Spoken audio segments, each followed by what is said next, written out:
ଆଜିର ଅନୁଚିନ୍ତା।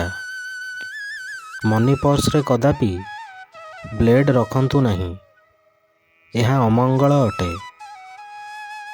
ପ୍ରତ୍ୟେକ ଗୁରୁବାର ଦିନ ତୁଳସୀ ଗଛ ମୂଳରେ କ୍ଷୀର ଦେବା ଦ୍ୱାରା ଆର୍ଥିକ ଅଭାବ ଦୂର ହୋଇଥାଏ।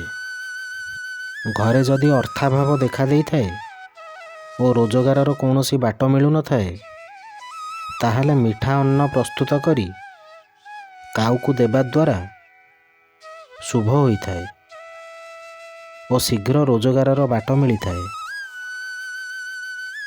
କଦାପି ଭଙ୍ଗା ଆଇନାରେ ମୁହଁ ଦେଖନ୍ତୁ ନାହିଁ, ଏହା ଅଶୁଭ ଅଟେ ଓ ଦାରିଦ୍ର୍ୟତା ଆସିଥାଏ।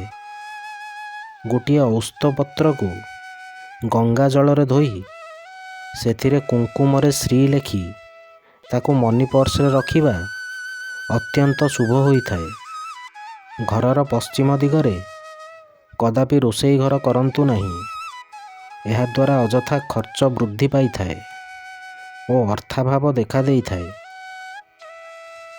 ହାତରେ ଗୋଟିଏ ତମ୍ବାର କଡ଼ା ପିନ୍ଧିବା ବହୁତ ଶୁଭ ହୋଇଥାଏ ଓ ଏହାଦ୍ୱାରା କ୍ରୋଧରେ ନିୟନ୍ତ୍ରଣ ଆସିବା ସହ ଦେହ ନିରୋଗୀ ରହିଥାଏ।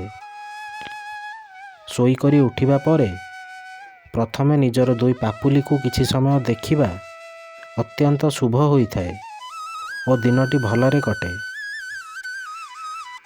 ପ୍ରତି ଶୁକ୍ରବାର ରାତିରେ କିଛି ମିଠା ଖାଇଲେ ଶୁଭ ହୋଇଥାଏ।